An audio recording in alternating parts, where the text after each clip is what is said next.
Знаете?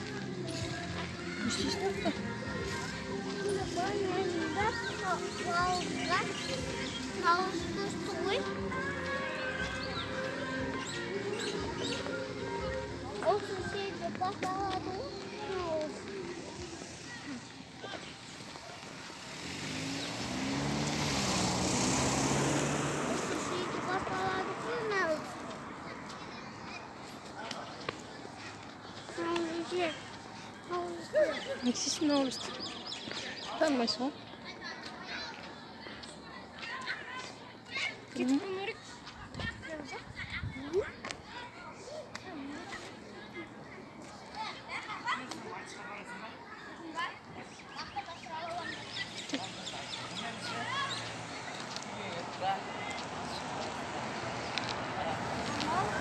Babi.